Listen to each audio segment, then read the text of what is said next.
Selamat beraktivitas buat kalian yang lagi beraktivitas. Hari ini gue mau bikin video gimana caranya gue nulis materi stand up comedy. Kenapa gue bikin ini? Karena kebetulan di bulan Mei 2018 ini gue dapet sekitar 3 permintaan manggung dengan tema materi yang beda-beda, materi yang baru. Dan sampai di penghujung minggu pertama di bulan ini gue belum nulis materi satupun. Jadi sekalian gue bikin materi, sekalian gue videoin aja. Tujuannya bukan mau so-soan atau gimana, tapi pengen dokumentasi supaya kalau ada yang nanya gimana sih Ridwan Remin bikin materi, nah nonton aja videonya, karena gue males jelasin. Wait, ada 3 tema materi di bulan ini yang mepet banget.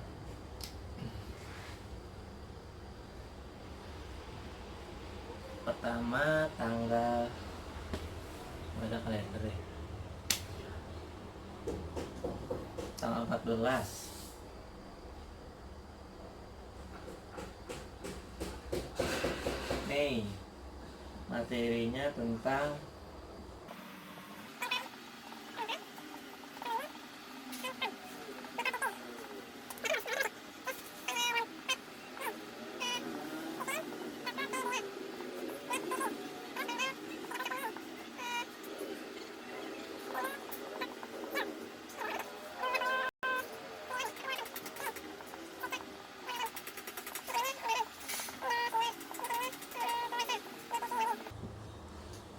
ternyata ada 4 jadwal di bulan Mei untuk stasiun televisi.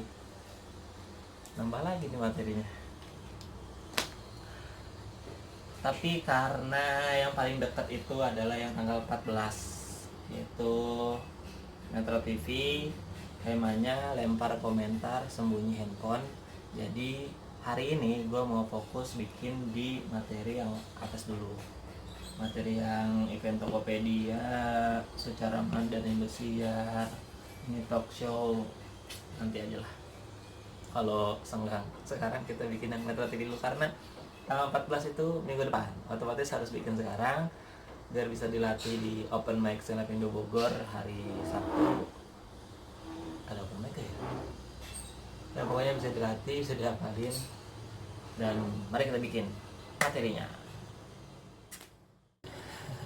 Pemblur nih. Ini mohon maaf ya teman-teman, karena papan tulisnya belum digantung di tembok, jadinya gue agak susah ngambil angle videonya nih.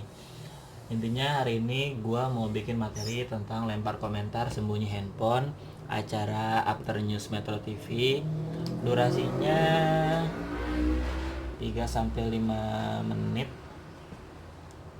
Berarti seputaran temanya sekitar 3 menit aja. Dan gue sih kalau main 3 menit biasanya ini dari 3 beat. 3 beat tuh bukan 3 jokes ya. Kalau 3 jokes tuh kan satu setup, satu punchline, itu satu jokes. Bisa cuma 30 detik, bisa semenit. Kalau satu beat tuh satu bahasan, nah punchline-nya ada bisa 2, 3 gitu, bisa banyak.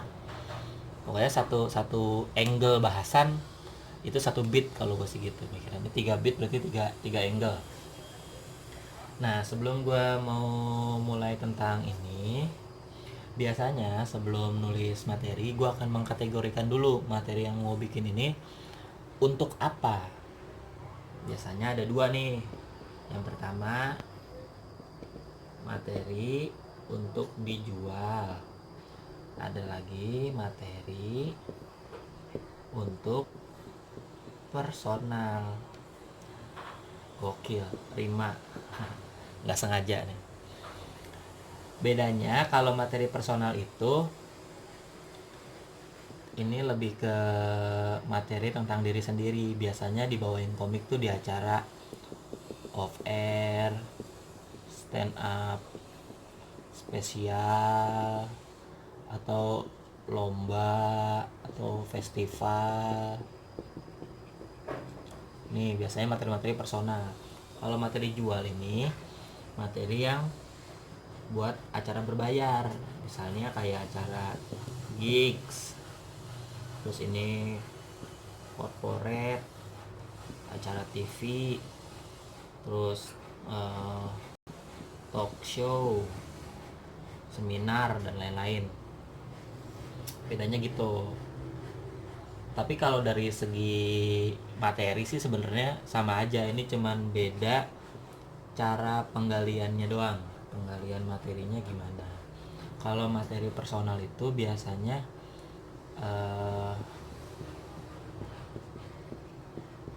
pengalaman, pengetahuan, ini persentasenya bisa lebih besar, bisa lebih mudah didapatkannya dibanding sama materi jual. Materi jual ini kan sebenarnya karena materinya kita nggak pengen bawain materi itu, tapi karena di request akhirnya kita bikin materinya.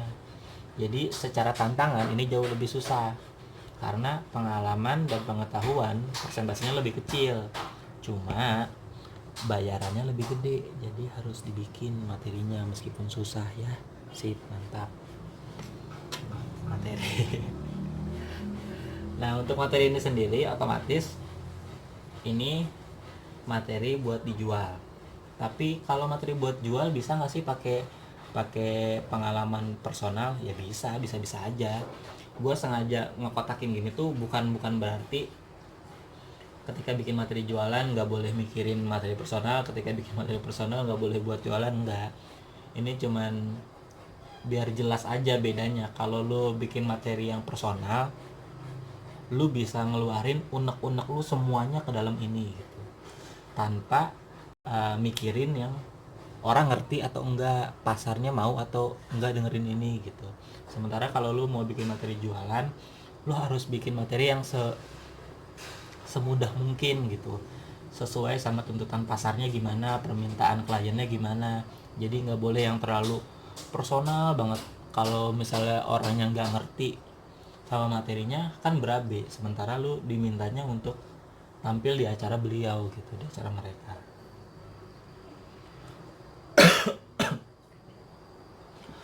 Terus kalau dari segi pembuatan materi itu juga ada dua cara yang biasanya gua ambil. Yang pertama metodenya itu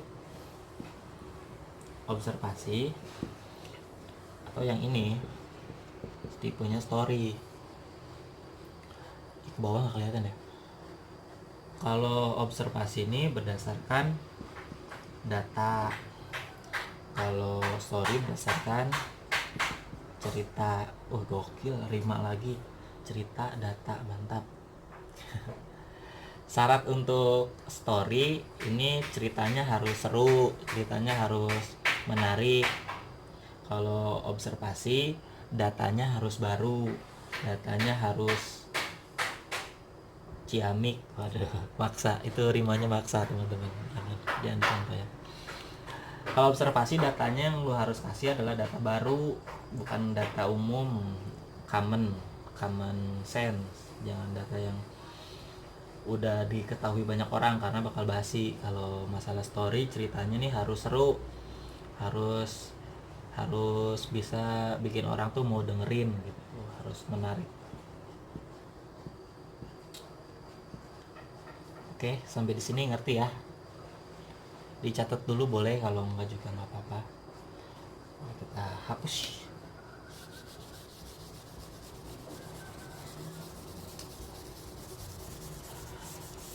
Yang paling penting buat diinget sih perbedaan antara story dan observasi.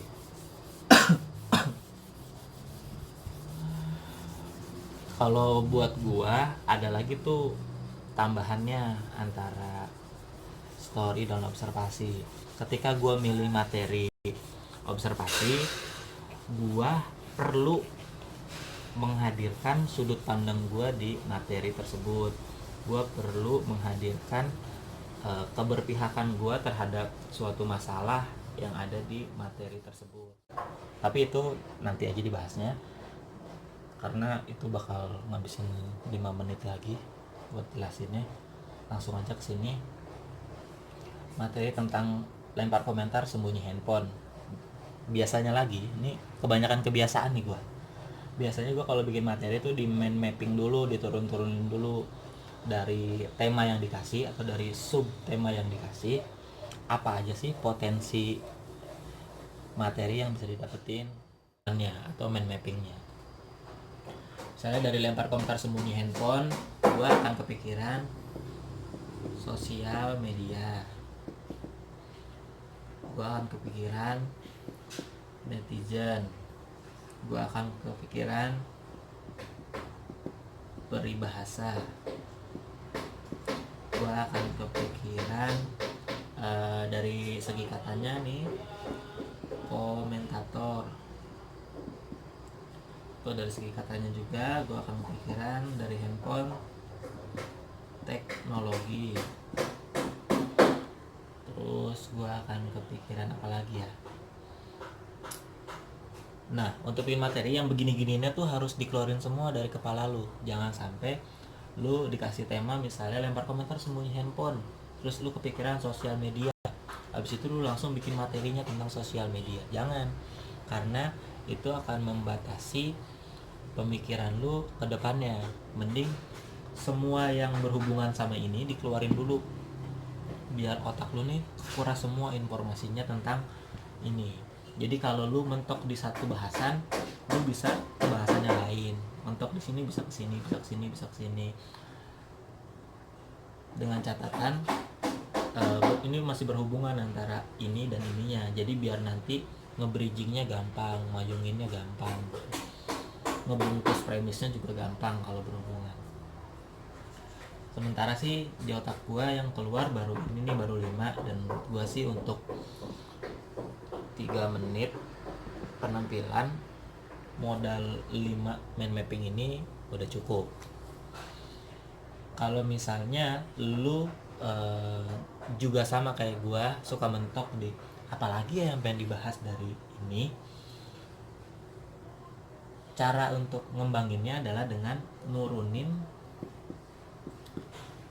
mind mapping lu yang pertama, atau namanya ngegali layer selanjutnya gitu. Misalnya layer pertamanya sosial media, kasusnya lempar komentar sembunyi tangan, lu nemunya sosial media, turun layernya apa sih gitu. Misalnya efek sosial media. Nurunin layer itu caranya bisa dengan lebih menspesifikkan permasalahan. Netizen misalnya nih,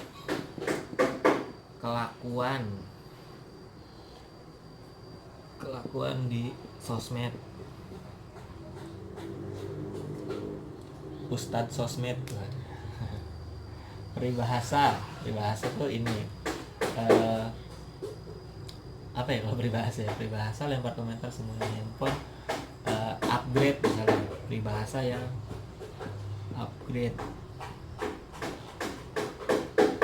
Komentator ini kebiasaan orang Indonesia, komentator gitu. Teknologi ini pengaruh kemajuan teknologi.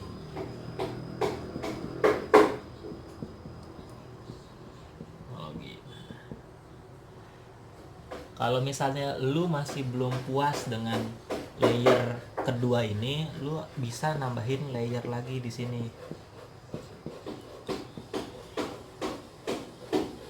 Cuman catatannya lu harus tahu dulu materi ini untuk apa.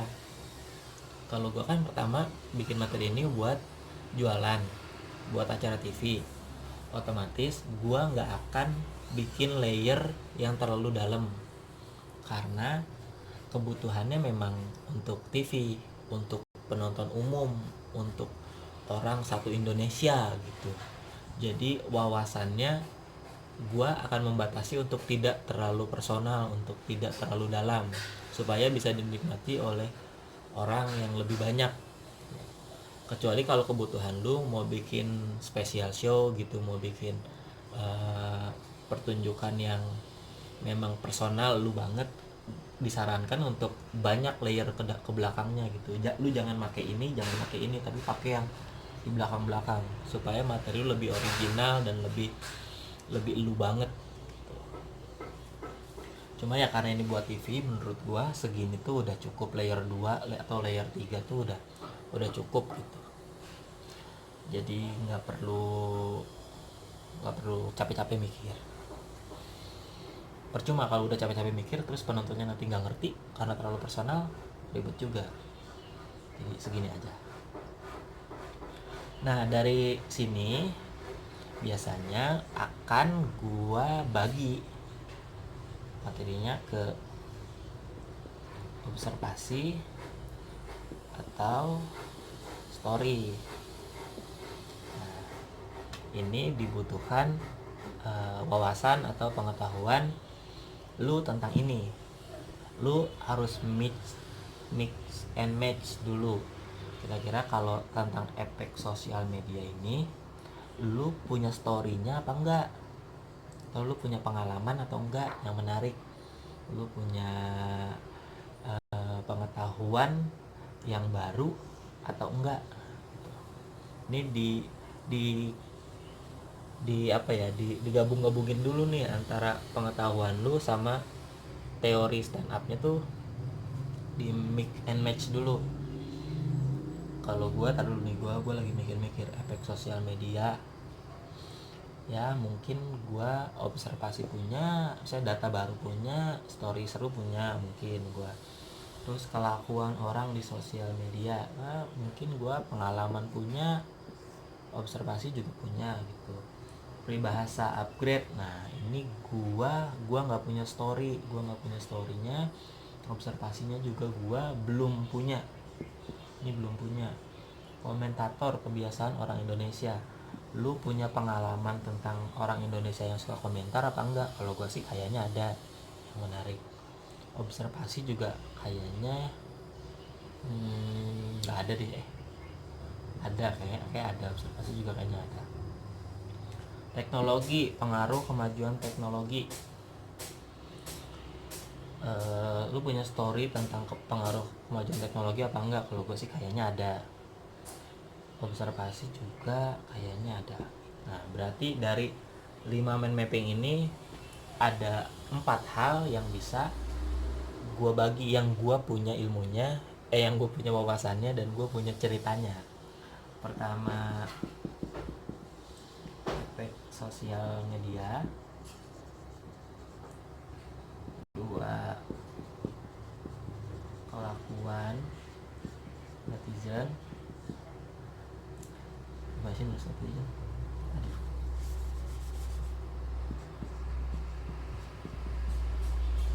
Kelakuan netizen. Ketiga, kebiasaan orang Indonesia. 4, pengaruh kemajuan teknologi.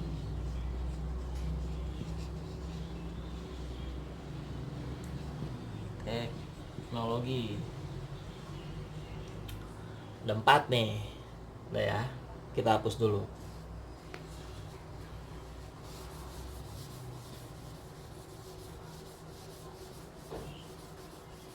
Lain kali gue kayak butuh asisten nih buat ngapus ginian, sama butuh endorse hapusan pakai tisu nih, gak ramah lingkungan.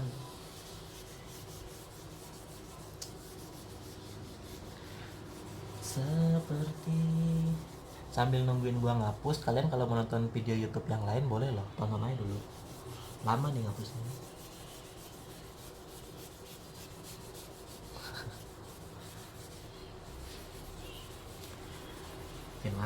bikin materi.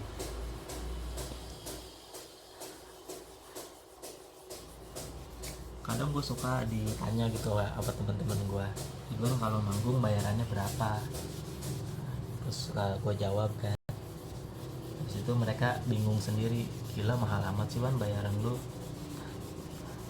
Terus gue bilang, ya gimana gak mahal, tuh orang ilmunya aja susah, bikin materinya aja lama, belum kalau lu udah bisa bikin materi bagus, bikin materi lucu, latihannya juga nggak sebentar, ngapalin materinya juga butuh waktu yang nggak sebentar gitu.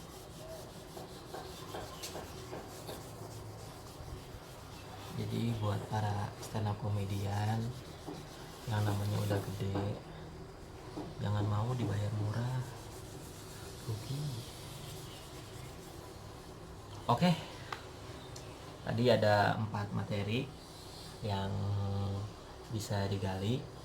Habis itu tahapannya apalagi Wan kalau udah dapet nih angle materinya?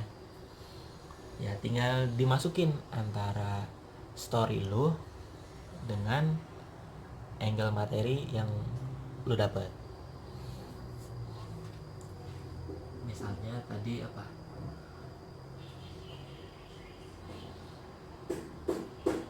Dari 4 hal itu yang paling lu tahu tuh apa sih? Misalnya kelakuan netizen.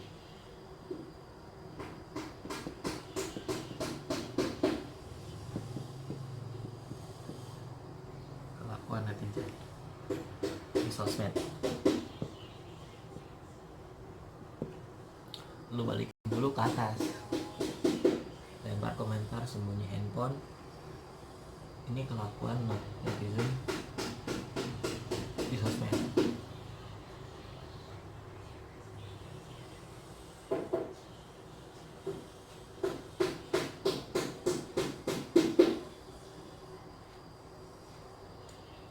Lu kasih contoh komentar apa aja sih yang sering lu temuin netizen di sosial media. Bisa dari situ awalnya. Misalnya komentar suka protes, netizen suka protes, suka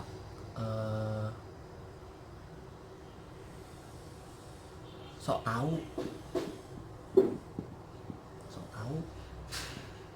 terus suka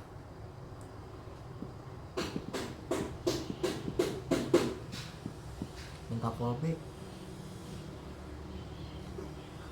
Kelakuan netizen di sosmed. Nah, dari 3 hal ini ada pengalaman apa enggak gitu. Misalnya kalau gue sih ada. Soalnya gue sering diprotes gara-gara kalau tampil di TV,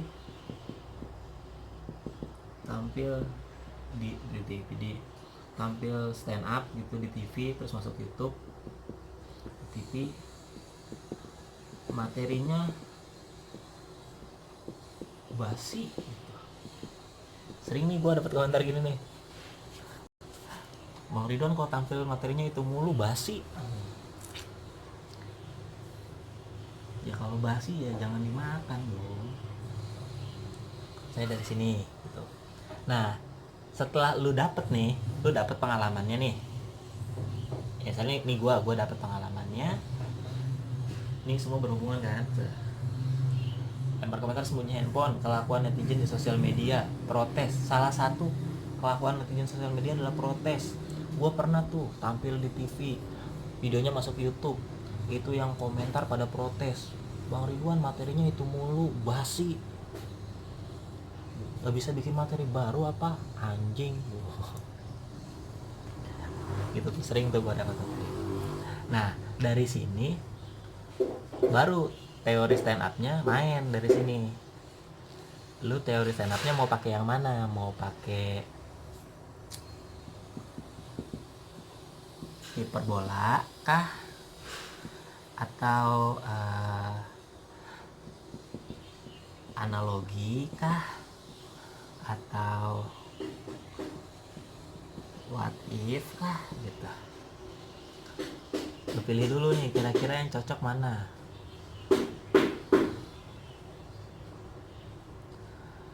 Bisa misalnya hiperbola. Kalau hiperbola nih, lu butuh satu kalimat penambah atau konektor atau istilahnya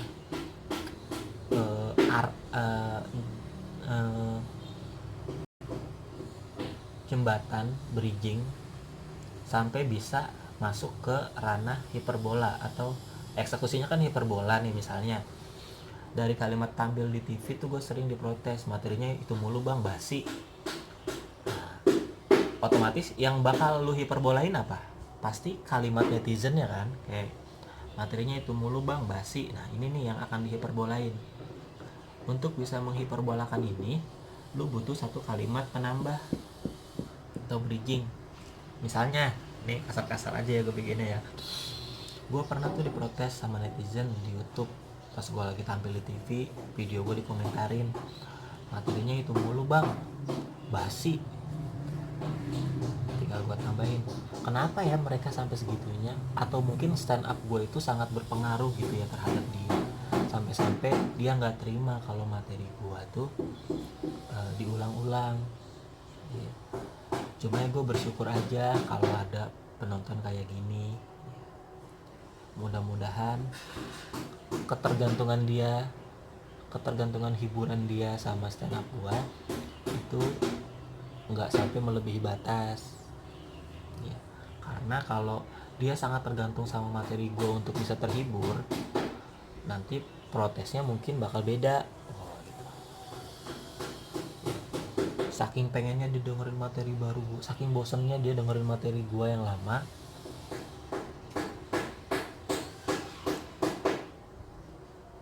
atau gimana ya. Gue juga bingung kalau dadakan gini, gue bingung. Kayak itu mulu bang, materinya basi.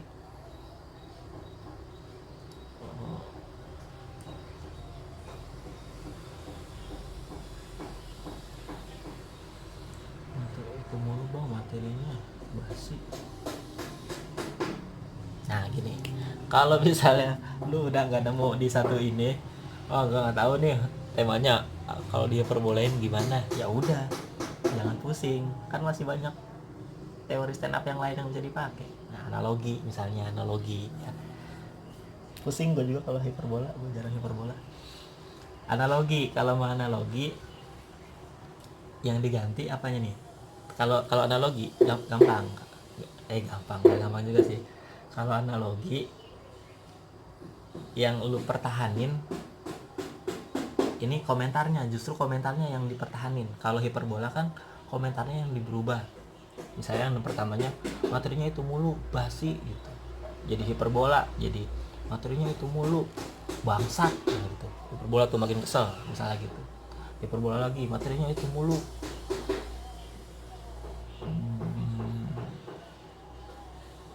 biadab. Nah itu hiperbola, yang dihiperbolain komentarnya. Kalau analogi, justru komentarnya ini dipertahanin, tapi yang diganti adalah person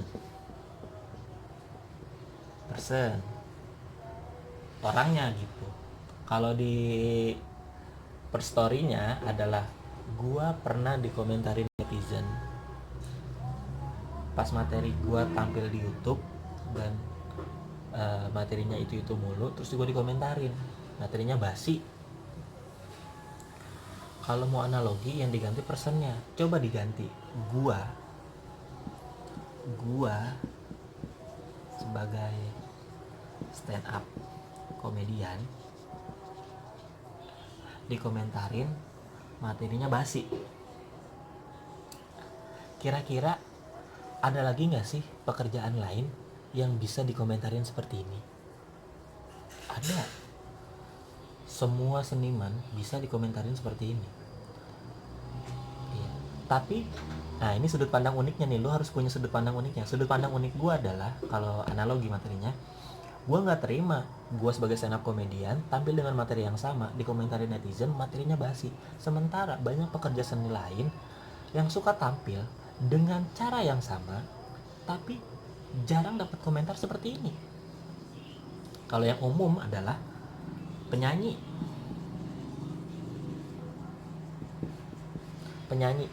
Lu pernah lihat Ariel Noah lagi nyanyi gitu, selamat malam Jakarta, ayo kita nyanyi sama-sama, dengarlah aku, penonton teriak, basi. Kagak pernah. Itu yang umum, penyanyi. Atau kalau mau lebih gila, lu cari seniman lain atau pekerja seni lain yang lebih ngaco gitu, yang lebih ngaco dan jarang dikomentarin. Gue nemunya adalah pemain bokep. Pemain bokep kan gayanya itu mulu ya. Kita nonton Mbak Miyabi juga gayanya ya gitu-gitu aja gitu. Tapi kita kalau nonton Mbak Miyabi nggak pernah terbersit hasrat untuk komentar. Pasti nggak ada gitu orang Indonesia yang tiba-tiba Mbak Miyabi materinya kok gayanya itu mulu, basi gitu, nggak ada. Kalaupun ada komentar yang seperti itu, gua rasa Miyabi ngelihatnya juga nggak bakal seneng gitu. Dia akan ngedrop. Tadinya dia lagi semangat berkarya, dengar komentar Mbak Miyabi gayanya kok itu mulu, basi, tiba-tiba dia langsung ngedrop, langsung ngucap istighfar gitu. Astagfirullah, dasar netizen gak bersyukur, bangsat. Ah gitu, contohnya gitu ya, misalnya ya, ini teknik analogi ya.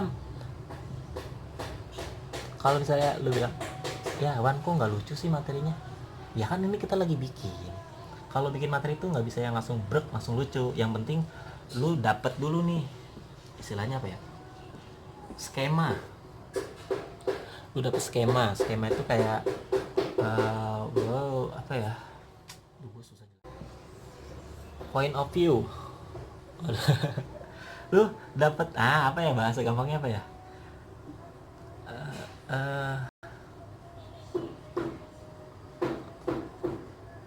ini deh, titik lucu. Nah ini titik lucu nih, bahasa gampang nih. Lu tahu dulu titik lucu dari permasalahan itu apa.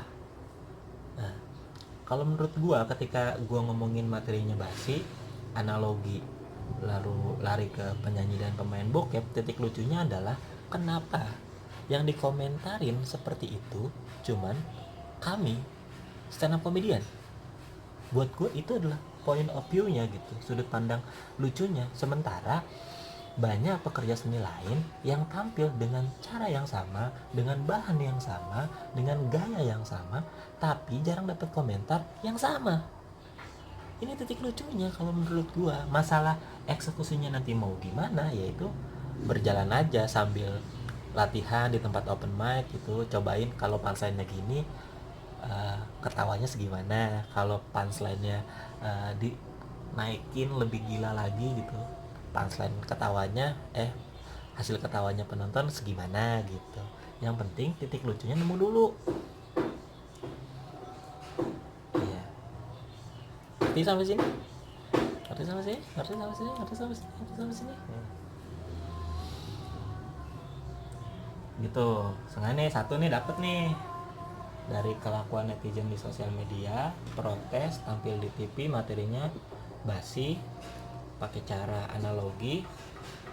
Gua sebagai stand up comedian diganti sama penyanyi dan pemain bokep.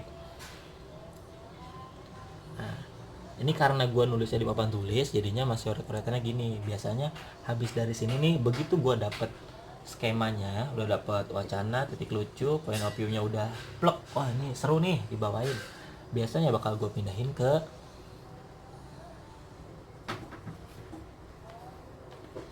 sini, ke MacBook, ke sini, karena di sini nulisnya bisa lebih teratur, bisa lebih dari kata per kata. Gue liatin apakah kata-katanya nih efisien dan efektif atau belum. Kalau belum, bisa diganti lebih mudah gitu. Terus apakah situasinya bisa di compare antara satu dan yang lain. Nih biasanya gini gue kalau nulis materi,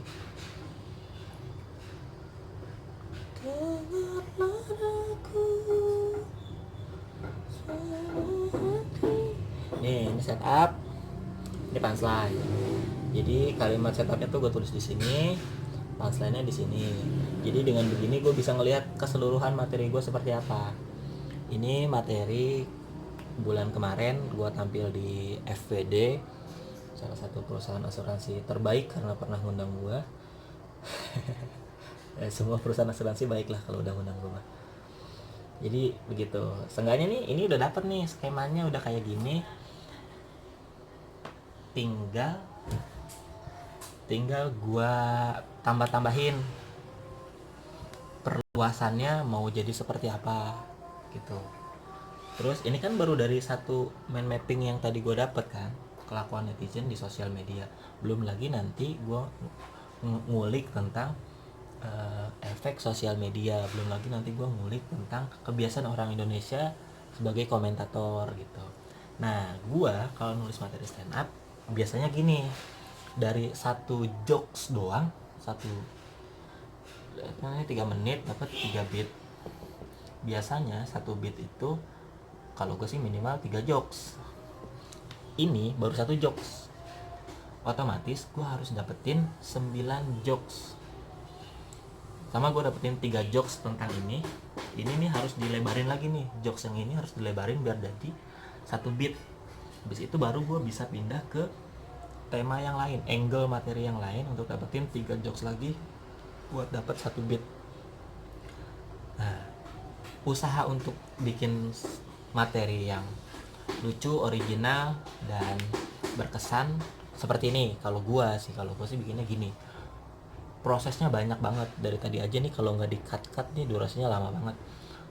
Jadi buat kalian yang memang pengen jadi stand up comedian, mau punya materi yang original, lucu, menghibur, berkarakter, ini adalah salah satu cara gue dalam menulis materi.